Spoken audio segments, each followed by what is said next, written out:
Welcome. This is our first webinar of 2022. Thanks for being here. My name is Laura Ellsworth, and I'm the Strategic Partnerships and Advocacy Manager for Council for the Homeless, and my pronouns are she, her, hers. Here we are again with another legislative session and advocacy kickoff. And for those of you who have previously advocated with us, thank you. And for anyone new here tonight, my hope is that after this webinar, you will have an understanding of the legislative process, our housing and homelessness policy and funding goals for this legislative session, how to advocate, and why it's so critical to our work, and how much fun it can be. We had some major wins during the last legislative session, including historic investments into the Housing Trust Fund and the first statewide just cause eviction law, and unprecedented progress in tenant protections and funding investments overall. I also want to introduce our fabulous MSW intern, Kelsey Duran, who will be helping me tonight by posting links in the chat as we go along. And she will also help me keep track of questions that come up while I'm presenting. We have a fantastic guest speaker with us tonight as well, who will be sharing her story and how becoming an advocate has impacted her life. So just a bit of housekeeping as we get started, like always. The only people that you can see and hear are our hosts and panelists tonight, so relax, you're not on camera. We will send out a recording of this webinar and post it to our website within the next week. And please help us with providing your feedback after the webinar by taking the short survey that will appear in your browser. We really do take the feedback into consideration, and it helps us plan future webinars.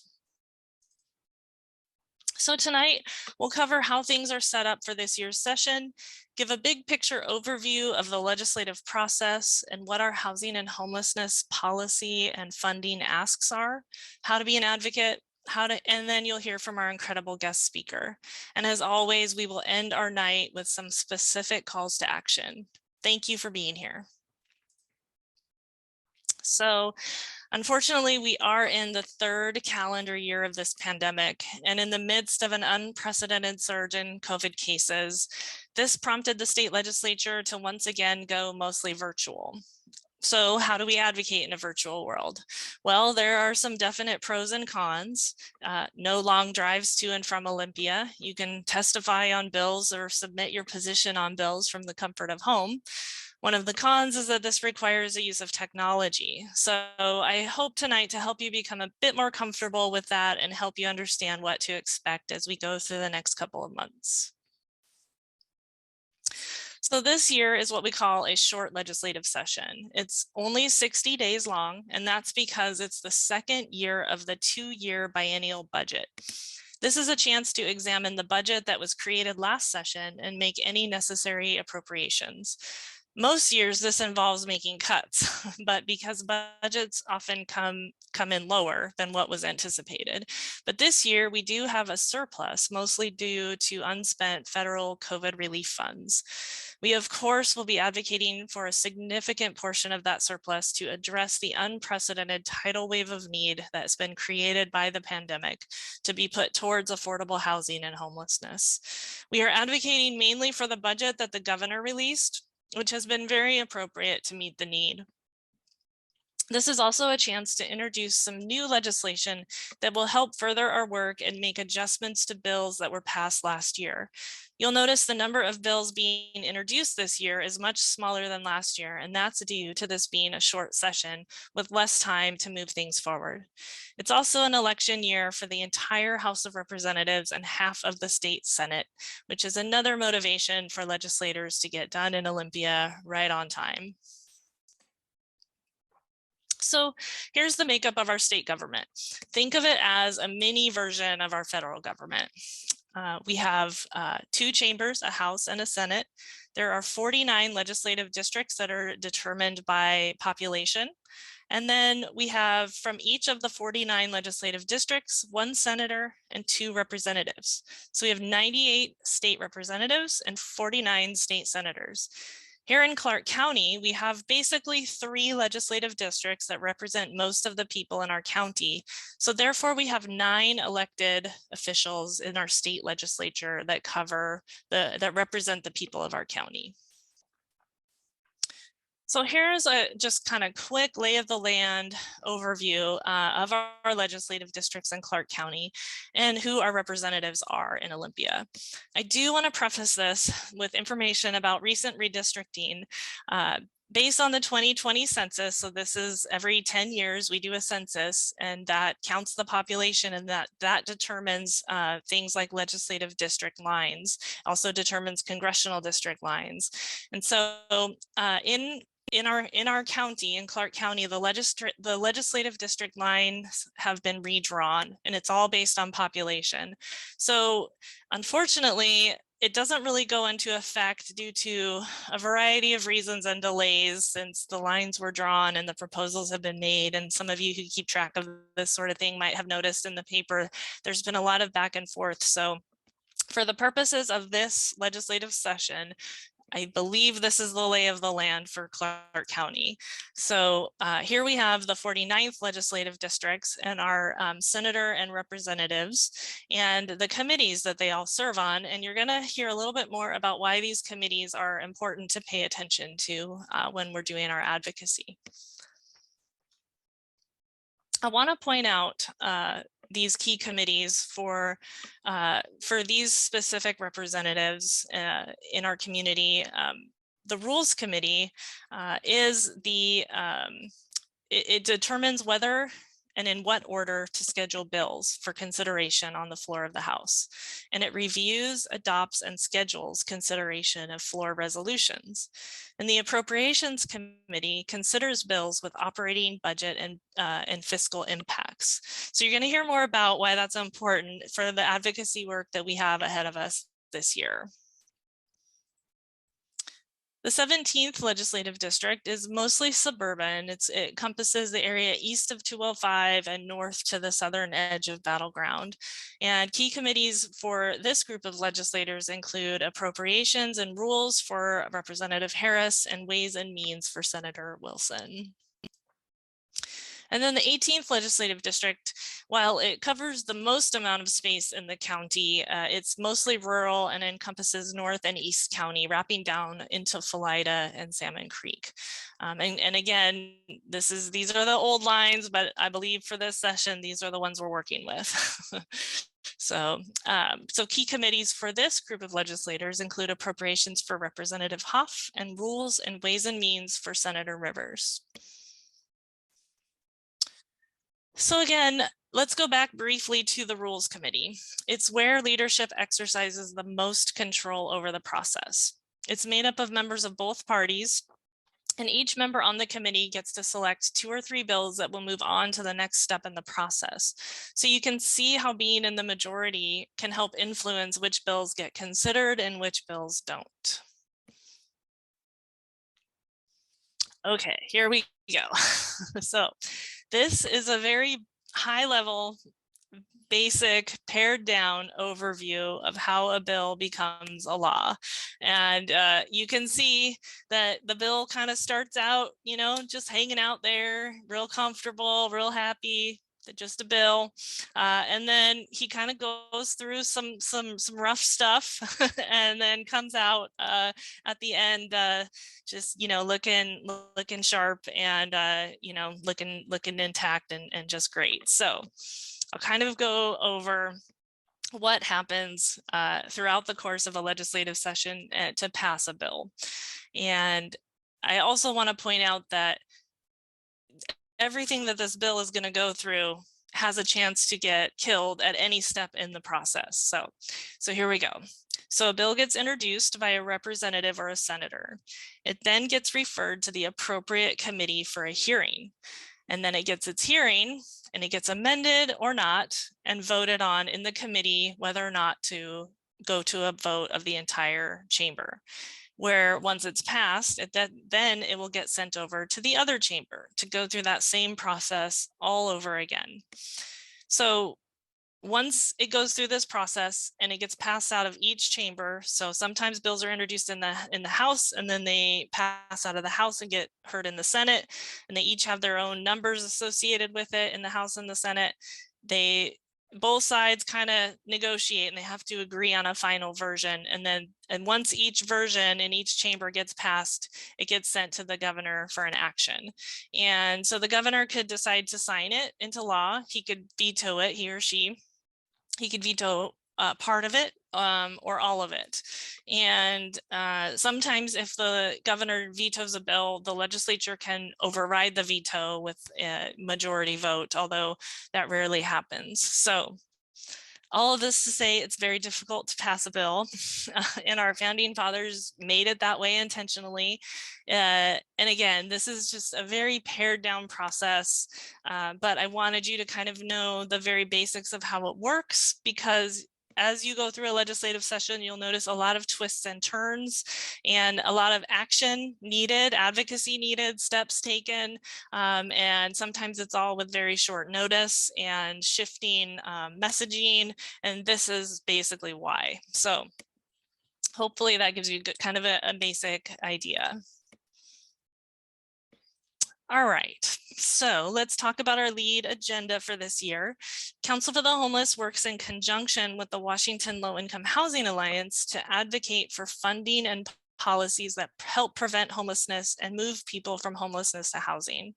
So our priorities this year include $500 million in the capital budget for affordable homes. We've had historic investments into the Housing Trust Fund in recent years, which has brought us many more affordable housing and permanent supportive housing in our community, like developments like the Pacific and the Elwood and more in the works.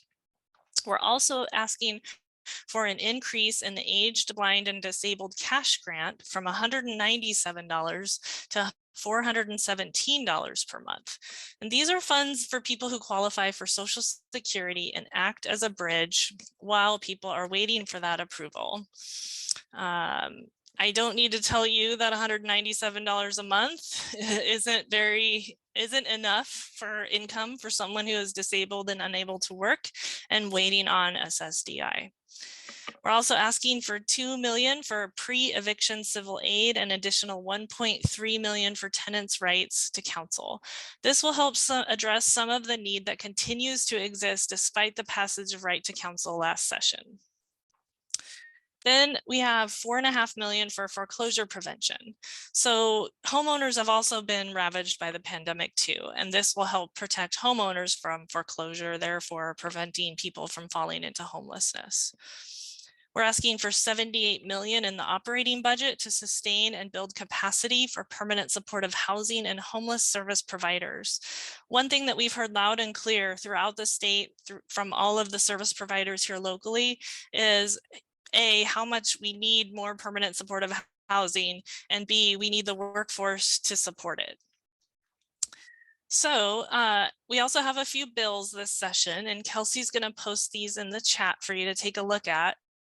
The link in the chat for each bill will actually take you to the bill tracker on our state legislative website. And you can keep referring back to this page and you can just enter in the specific bill number and keep track throughout the session. There's a good little graph at the bottom that kind of shows you like where in the process the bill is whenever you look it up. So that's another way you can kind of get an idea too about the process. So first we have the Housing Justice Act, that's House Bill 2017. And this is a bill that will reduce barriers to housing for people who have been engaged with the criminal legal system. It prevents landlords from categorically denying tenancy for people with an arrest or conviction record. We anticipate that this bill will be scheduled for a hearing soon.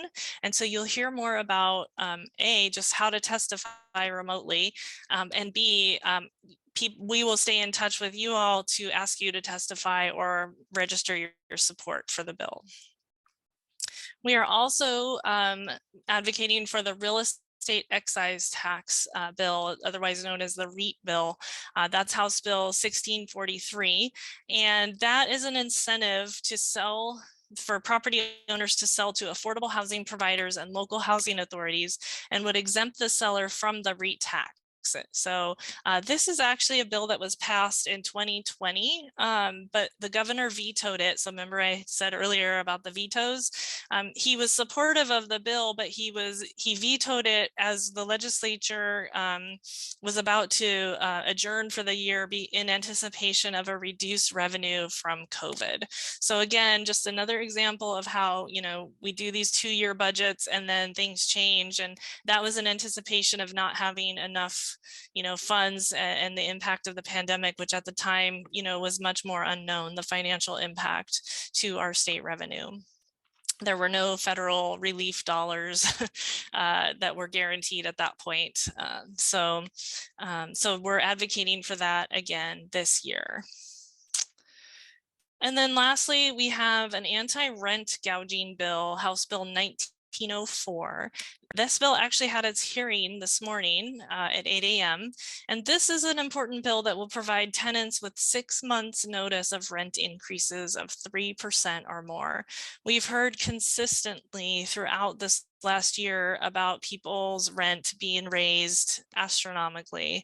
And so this doesn't prevent landlords from raising the rent, but it does give tenants more time to prepare. And it's just critical because tenants across the state are receiving massive rent increases with only 60 days notice, and 60 days is not enough time to prepare for a significant increase, nor is it enough time to even move if you're going to have to find a new place to live. So one of the things we can do more easily this year is testify on a bill that's being heard, or you can submit written testimony, or just simply state whether you are pro or con on certain bills. And this is something that you may be asked to do as a housing advocate this session. So I'll walk you through the process here, and Kelsey's gonna post this information in the chat so you can get an idea of how it works. But this website, app.ledge.wa.gov/CSI. This link will become your best friend this legislative session. So just imagine all the miles that you are not driving to and from Olympia, because this is how you can actually be in the room with lawmakers as they consider our bills. So basically, you'll go to this website and it will ask you to select the House or the Senate, and for the specific committee where the bill is being heard. And don't worry, you'll be provided with all of that information beforehand by myself or from representatives from the Washington Low Income Housing Alliance. So we'll give you a step-by-step instruction of how that, what that information is when the time comes. Then you'll select the specific agenda item or bill you would like to either testify remotely on, submit a written position on, or submit a written statement for. So again, there's a few ways you can participate and interact through this this portal through our state legislature's webpage. And depending on what it is, how things are going, what bill is being heard, what the what's happening with it, you could be asked to do all 3 things or just one of those things, or you can just choose whichever one that you're most comfortable with. So when you do this, then you'll be asked to provide your contact information. And it's really important. I want you to know that that this information is public record. So if you don't feel safe disclosing your address, you can put decline in the address field, but please do make sure that you put your city and zip code in there so that lawmakers know which part of the state you're from. It also helps them know, like, hey, this is my constituent that's taking the time to provide this testimony, and that is super powerful. For those that are signing up for remote testimony, you'll get emailed a link that's unique to you. And that's the link that you'll want to use to log in to provide testimony. And it's similar in how this webinar is. You'll start out and you'll only see like whoever's talking on screen. Usually it's the person running the meeting. And then when it gets close to your turn to testify, it'll change and invite you to be a different attendee. And then you'll see like all the legislators that are there. It'll become like all the little Brady Bunch boxes, and you'll see everybody, and then you'll just unmute yourself like you normally would in a Zoom meeting, say your testimony, and then you'll go back to being an attendee again, just like as if you're on a webinar instead of a meeting. So it's really powerful because, you know, you'll log into these meetings and you'll see your legislators, you know, one of those 9 people that I just reviewed earlier. And it's kind of cool, you know, and sometimes, you know, even, you know, they might know you, they might say hi. I mean, it's just, you know, it's just kind of a cool way to virtually participate in the legislative process. So that's remote testimony in a nutshell. Maybe Mercedes might have some experience with this and can talk about it when she's up as well. But, you know, bills are being heard all the time. We also have support agenda items that we're, you know, advocating for as well. Bills are on different schedules. There's different hearings. They'll be at different places in the legislative process throughout the legislative session. So just be prepared. But whatever comes through the pipeline in terms of what advocacy we're asking, we will make it very clear and as easy as possible for you to just follow a step-by-step process to participate over Zoom. So it's very powerful and it's just a huge help. And I do want to say one quick note about signing in as pro or con on bills. It takes just like a few minutes, and like last session, it kind of turned into this big thing where like sometimes like there would be like thousands of people testifying pro or con, where it's just, you're just basically choosing an option and that's all you're doing. You're not attending the meeting. You're not saying anything in person or, you know, over Zoom, but it's really become a powerful tool to illustrate a lot of support or a lot of pushback against bills. And so, please know that that is, you know, just a really important thing to take part in, and it's really easy. Okay, actually, I do want to pause here because that was a lot and I want to open it up to questions. So Kelsey, was there anything that I missed in the chat? Yeah, so we actually got a great question about once a committee has had a hearing on a bill, can we still provide written testimony? That is a great question. Let me get back to you on that. Unless Okay. Mercedes, you happen to know. I do not know the answer to that. I always thought it was 1 hour before the hearing, but I'm not sure. Okay, well, I'll find that out and get back. Who asked that question? It was one of the panelists. Oh, okay, got it. Awesome. And an additional part, is there a cutoff or deadline, I guess, which was kind of included in that for that written testimony? Oh yeah, definitely. I'll find out. I'll find out about that. Okay, and then Gary asked if you knew anything about when ABD was last increased.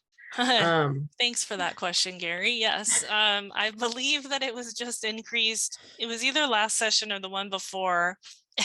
And it was increased like a whopping $50 or something a month. So I think it went up from like 120-ish to 170-ish. So yeah.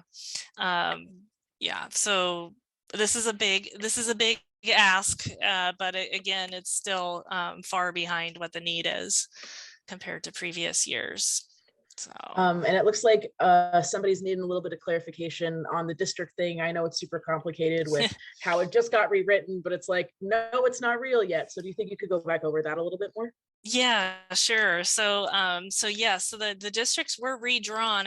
There's just been all kinds of hangups about people agreeing on the options that are out there. And I think I just saw something in the paper today about it getting, I don't know. Actually, no, that was the county council, not the state districts. So yeah, so they were redrawn based on the census. However, for this session, because of the process that it has to go through to get approved by the state legislature, because that's not happening until sometime later in the legislative session, for all intents and purposes, we need to advocate for, you know, in the districts that we're already in. And again, going back, I think Kelsey posted it in the chat earlier, you can look up your legislative district through that tool, through the state legislative website, ledge.wa.gov. And then I think there's a button that says like find my district. It looks like that was it for questions, unless anybody else wants to throw anything in. And Elizabeth wanted to shout out how easy the Washington Low Income Housing Alliance makes it to advocate. And so I don't know if you want me to post the link for that to sign up now, Laura, or if you want me to wait a little bit on that. Yeah, I think we'll go ahead and wait a little bit on that. Thank you though. Thank you, Beth. Mm-hmm. Yeah, awesome. All right, cool. Well, now I would like to share with you all. We had a guest tonight, Po Leapai from the Washington Low Income Housing Alliance. Unfortunately, he got called away to another meeting, actually a meeting like with the governor's task force on policing, I believe. But I wanted to share one of the projects he's working on. It's a really exciting and creative way to get involved this session. And it's called Stories for Change. It's a photo voice action plan. So this is from Po. He says, this is an invitation to engage in the housing movement by sharing your story in a different way.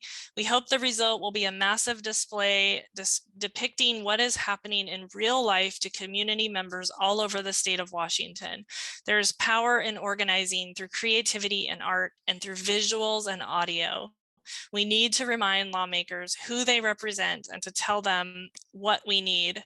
So I am going to share a little bit about that project here. And Kelsey is going to post this in the chat again, because it's kind of a lot. But basically, you know, you can take a photo that helps tell your story. It can be a selfie of you holding a sign. It can just be a picture of a sign, something about your experience or beliefs. For example, housing is healthcare. Never before has that been more evident than during a global pandemic.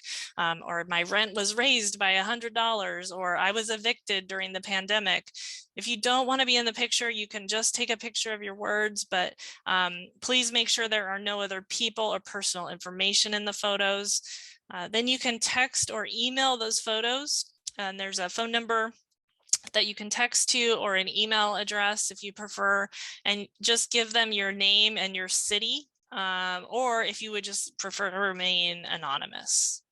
So this is going to be a really cool thing. Po is like a musician. He's got this creative background, and he's going to put everything together in this really professional and like audio like this audio visual way that only he understands.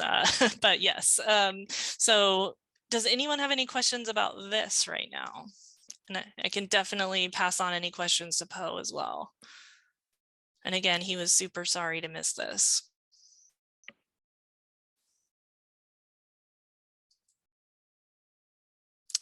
So I see the question from Paula.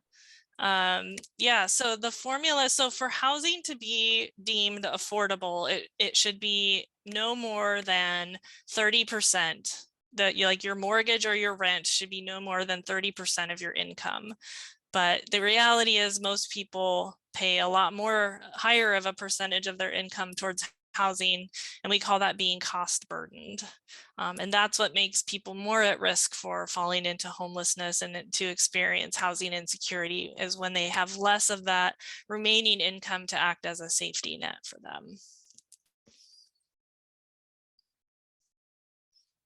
Okay, any other questions about the Photo Voice Action Project? I think this is a really neat, creative way to engage this legislative session. And apparently we have an artistic expert on our side that is going to create something extremely powerful and moving for our lawmakers to consider. So please do feel free to be a part of that.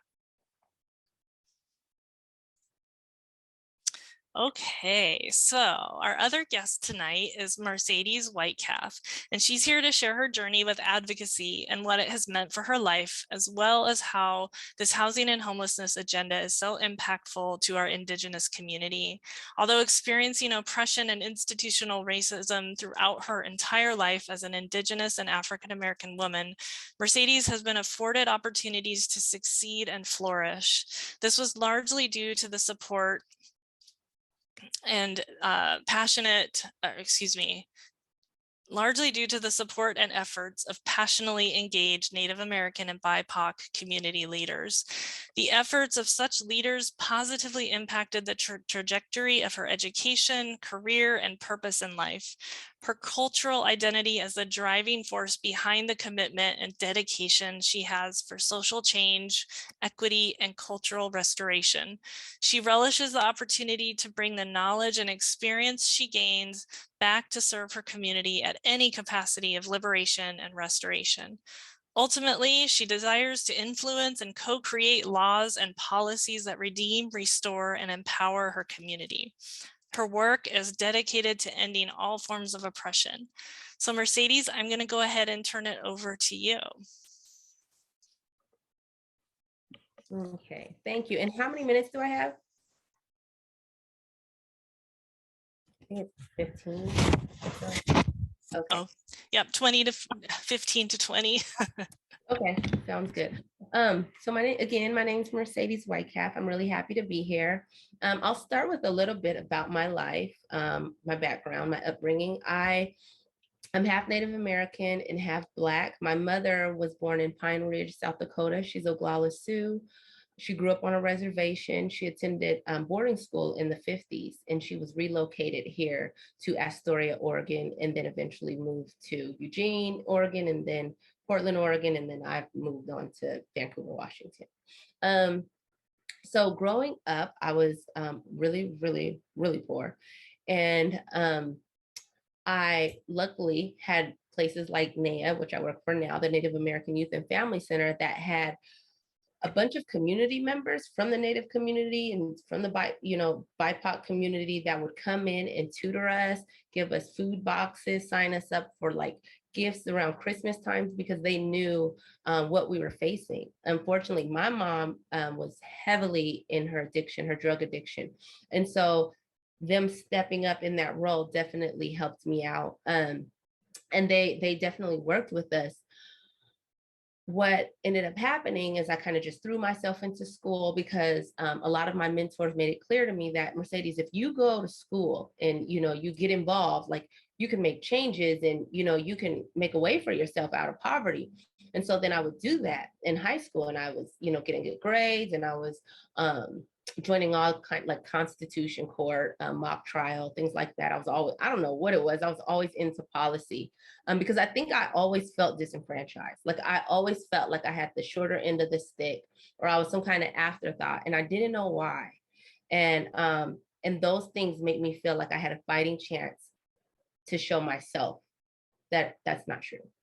So, I got involved in activities in high school, and then a teacher, or he was like a mentor teacher, he told me that the Bill and Melinda Gates Foundation has a scholarship, and they fund Native Americans who are enrolled and their family makes less than like $10,000 a year, which mine did. That's crazy. And had like an incarcerated parent or close loved one. And I met all the categories, but you only had to meet one. And he said, you could apply with your GPA and, your level of community service and stuff. And have you thought about college? And I never thought about college. So I didn't even know that was something I could do. And I applied, I got the scholarship, and I ended up going to University of Oregon. But there's a bunch of loopholes there. When I got there, I had financial aid, and the financial aid and the first day of school, those dates didn't line up. So I found myself homeless when I first got to college. Also, I attended a high school that was not well funded. I think we maybe had one computer in the class. Like I remember seeing one computer aside from, my teachers. And so I didn't type a lot. And my first paper I turned in was to a professor, and I handwritten it. I handwrote it, and he laughed at me. And I didn't know, and it devastated me. And eventually, I got out of that. But what ended up happening is it took me 8 years to get a 4-year degree. I was disqualified from the University of Oregon 3 times academically. And they told me on the last time, we're not sure how you were admitted back in after your first disqualification. But if you do not graduate this term or this year with a B average, like you can't come back here. And I was a student that struggled. So what that meant was I would have to take, I had 60 credits left, and I would have to take 20 credits each term and get a B average. I had never even taken 12 credits and got a C average, so it was really, really hard for me. But when I graduated, I had a 4.025 in my major department. And I still cannot believe it. I got an A in every single class because I was that determined. I'll also say 3 months out of those 9 months, I was homeless. And what I would do is I would sleep in my car and I would go to the YMCA. They charge $1.50 to go in. I would shower, not work out, get ready for school, go to class, hang out in the library until about 10 or 11. Then I would go find my car, go park it somewhere way where, there was really no one at, which is probably dangerous, sleep, and do it all over again because I was that determined to graduate. And I'm not saying that, to pride myself. I'm saying that to kind of paint a picture of how hard it is for people like us, like me. And everybody doesn't have the ability to do that, And so while I was at the University of Oregon, I ran for Student Senate, and I got Senate Seat 1, which is Programs and Finance Committee. And I found out, what was happening is I was walking to and from school, and I would see this nice building in the center, and it would be all these kids, students, they're kids to me now, all these students running around and looking important and handing each other documents, and some of them wore suits sometimes, and I was like, I'll never be able to go in there with those kind of people. And then one day I just came and I asked, and I said, what is this? And they said, this is student gov. And it meant student government. And right here, you're standing where student senators meet. And that's how I got involved. And later I got involved in the Black Student Union and the Native American Student Union. And then I went on to run for Senate Seat 1, and I was elected. And then when I got there, I found out we had this $1.5 million budget where students get to decide where that money goes. And it was going to things like things that definitely I did not see. People like me did not see. And I wanted to kind of, I wanted to make a change. And I did that. And I sat at those tables. There's 20 of us. And I felt way out of my league. I didn't have, an education the way some of these students had. And some of them were in law school. Some of them were getting their masters, so I got a taste of that. And I wanted it, I wasn't really sure how or why, but I knew that I wanted to do that.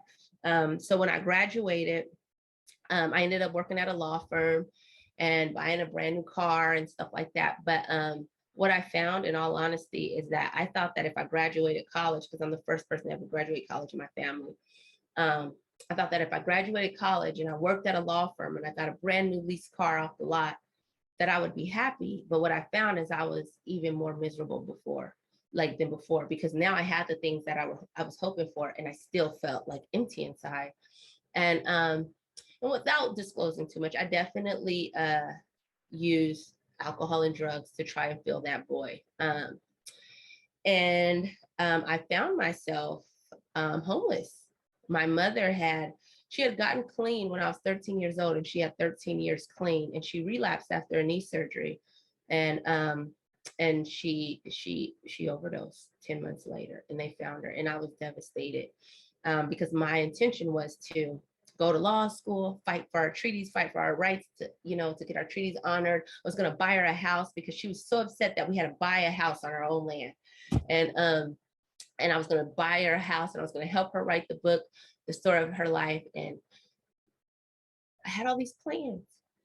But when they called me and said she died, it's like the world stopped for a second.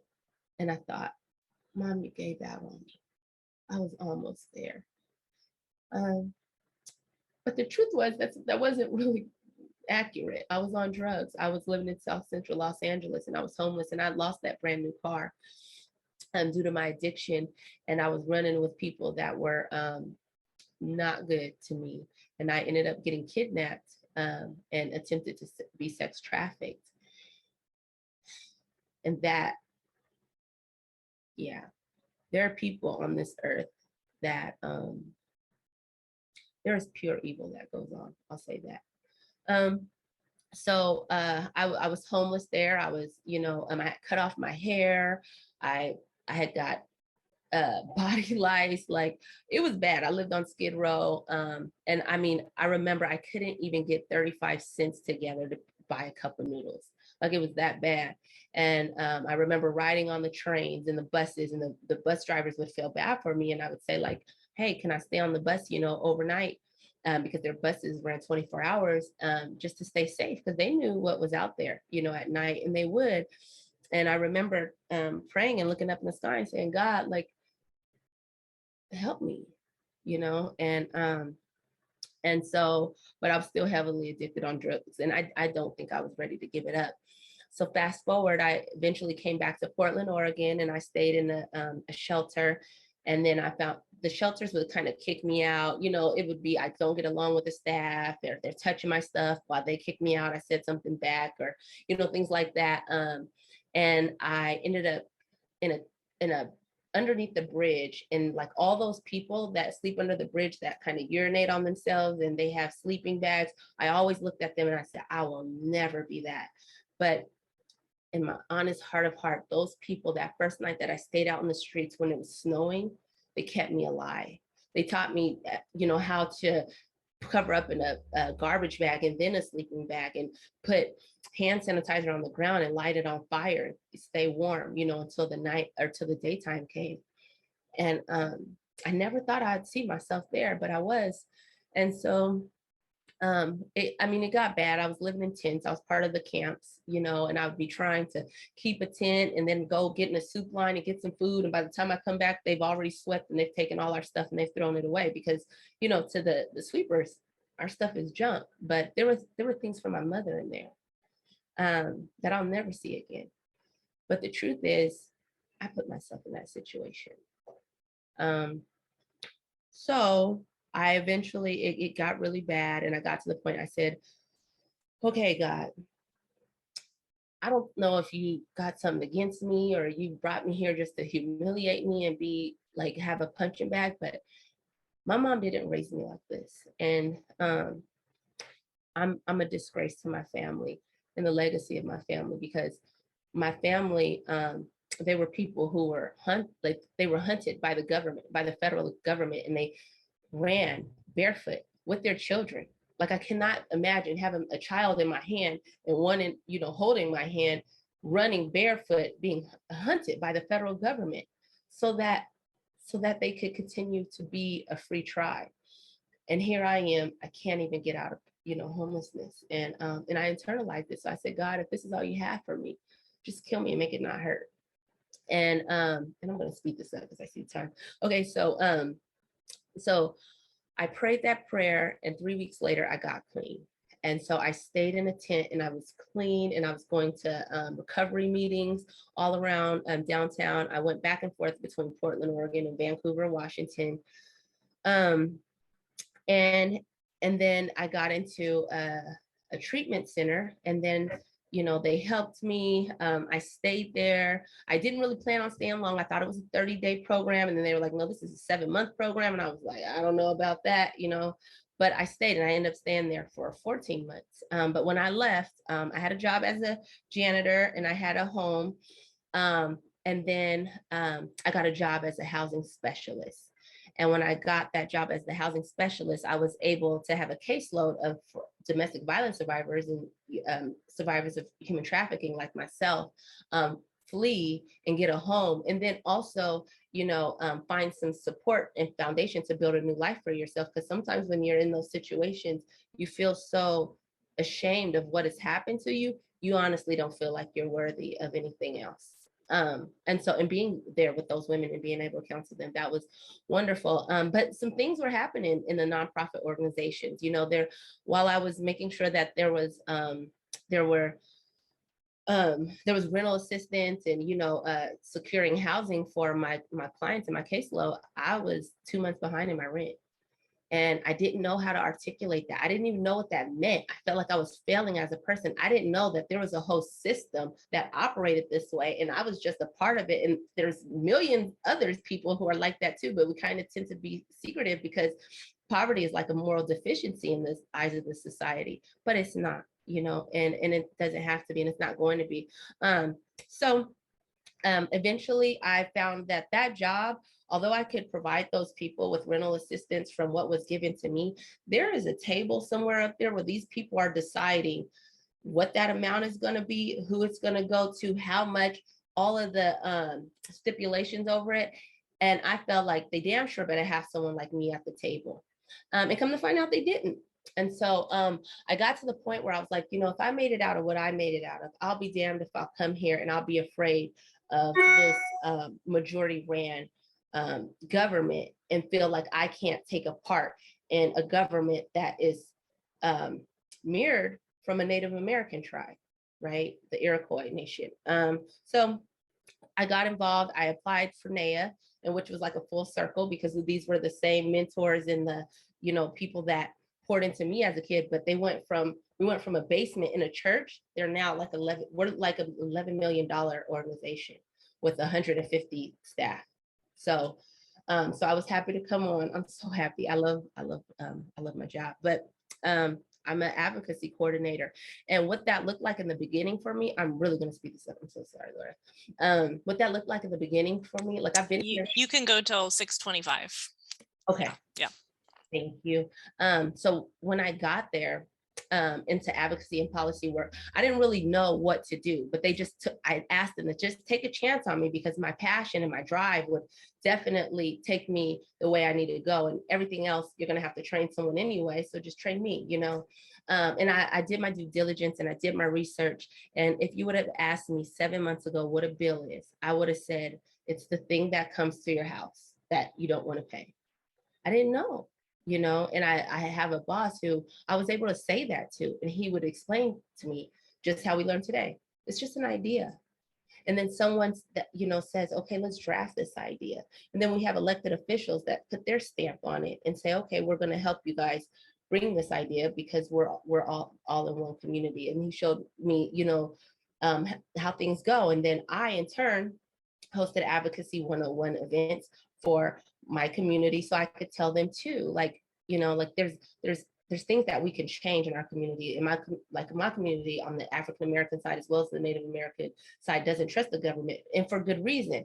However, like even with the presidential elections, I was like, you know, that electoral thing with Trump, I don't even know what that was. But on a state, county, and city level, we can definitely make change. And I reached out. I just started looking at nonprofit organizations advocacy, and I would find all of them in Southwest Washington, and I would write them and tell them who I was, and that I didn't know much, but I wanted to be a part of the legislative session, and what can I do? And they welcomed me right in, and they also educated me, and they also mentored me. And fast forwarding now, there's some bills that have happened, and this one, like, I really like this one, and I'm going to my what I wrote as I testified on this bill on behalf of my organization. And so this was House Bill 1816. So like I said, frontline housing service providers, people that are working with people who are homeless and stuff like that. Sometimes, well, oftentimes we're helping those people and we don't even have housing ourselves, or we don't have stable housing ourselves. And no one ever says anything about it. Well, with this bill, someone said we have to do something about it, and it's going to be a budget ask. We're going to put some money in the budget, and that's what we're going to ask, you know, from our legislative officials. And it's called House Bill 1816. And this was my testimony. Whoops. Okay. And again, I didn't know how to write or anything, how a testimony went. I didn't know how many minutes or how it was supposed to go, but they had workshops and they taught us how to write and tell our story in a way that was effective and powerful and meaningful. So this is mine. Hello, co-chairs and members of the committee. For the record, my name is Mercedes Whitecalf, and I am testifying today on behalf of the NAIA Action Fund located in Southwest Washington. As someone who works for nonprofits that offer supportive and permanent housing, it has been my experience that organizations perish due to inadequate funding. Although utilizing every dollar allotted, service providers inevitably experience workforce shortages. To best address this and potentially end the workforce and homelessness crisis, we must invest in the retention and the sustainability of the workers and providers we need most. The NAIA Action Fund was created to provide culturally specific advocacy, policy, and community engagement programs, guiding our people in the direction of personal success and balance through cultural empowerment. Because of that reason, the NAIA Action Fund supports House Bill 1816, and we ask that you too support making 2021 to 2023 fiscal biennium supplemental operating appropriations. Thank you for your time. It was that simple, right? That's awesome. What bill was it again? What's the bill number? I think I posted one in the chat that was not correct. House Bill 1816. Okay. Yeah, we've had our hearing for it. And Okay. so then I did the same thing for House Bill 1904, which is anti-rent gouging, because that's on our agenda. And what happened, like with my organization, they said, okay, look, this is how my job even came about. We were making way and providing a place for ourselves to flourish, the Native American community in Oregon. And we said that we wanted to do the same thing in Washington. And we got funding to go in and support bills that benefited our people and endorse elected officials who were running so that would, care about the issues we care about. And we had an agenda in the areas where education, workforce, or like economic development, housing, homelessness, environmental, and climate, and then health and wellness. And so we have some bills. One of the things that we're supporting is the salmon recovery bill. Our Governor Inslee has asked for $187 million for salmon recovery. So we're supporting that. House Bill 1725, that is asking for a special task force to be applied for missing and Indigenous women, because we have the highest rates, and to pay special attention because they don't pay attention to us. Like I said, often an afterthought. And so we support those. There are a couple others, and I could put them in the chat. I think the biggest thing about advocacy, about getting involved, is knowing that we can really change. I know it sounds so cliche, like we really can make a change. But when you think about it, it's probably like advocacy and making a change, it doesn't feel like it in the moment. But I think about like people like Harriet Tubman, when she was running to the north to get her freedom barefoot, she knew there was a possibility she might die and nothing would ever change. But she knew there was a possibility that things might change. Same thing with Crazy Horse from my tribe. He fought for his people, and he knew it was a possibility that they would all die. But he knew there was also a possibility that we wouldn't, and that we would live on, and our culture would be not a mystery, because of the legacy. And that's why I'm here. I really want to empower people. Like there's a bill that we didn't end up drafting it in time, but there's a bill that we want to do, raising the minimum wage, like raise it to $20, raise it to $25. That's what I wanted to say. So what I noticed is being in policy, I'm still everywhere. What I noticed in policy, see, I always thought America was broke. I was like, oh, we don't have any money. We don't have any money. We can't afford this. And then I get into policy and advocacy and even listening to the news, and we got $1 trillion here, $1 billion here, even in rental assistance, which is fine, but I'm thinking, where did all this money come from? I thought we were broke. And our communities have always been fighting for the scraps, instead of saying, no, we need a bigger budget. So that's another reason why I'm here. And one thing that really, why I stay, because like something that happened today when we were testifying, there was this guy who he said he felt like he was being like brutally attacked because he's not allowed to increase rent over 3% within a 60-day period, because landlords are increasing rent 60%, 50%, high rates, and he doesn't feel that he should have to do that, with 6 months notice. And he said the answer and the solution to this homelessness crisis was more funding for rental assistance. And I thought, well, of course, because all that money goes to you. you know, but I wouldn't understand those things if I weren't here, and I wouldn't get to empower, you and everyone around me, if I wasn't here. So I learned it's really not about me. It's just to show up, and show people like, okay, this is where I was and this is where I got to. And I just try, and I didn't give up, and I didn't feel like someone had more of a right to be somewhere because of the way they looked. And yeah, I had to totally decolonize my mind. And I work on that every day. But I know that changes are coming and I'm going to be a part of them. And I hope you guys are too, because we need help. We need Yes. we need this, we need everyone. Everyone has Yes. something to offer, Yes. So Thank you so much. That's awesome. I've just kind of been looking at the chat, and you have a lot of fans out there. And real quick, I see Jennifer's got her hand up. Jennifer, let's see. Did you have something that you wanted to say? You can go ahead and unmute if you'd like. I probably did it because I was walking down the stairs, so no, I didn't actually put my hand up. Sorry. Oh, no worries. All right, great.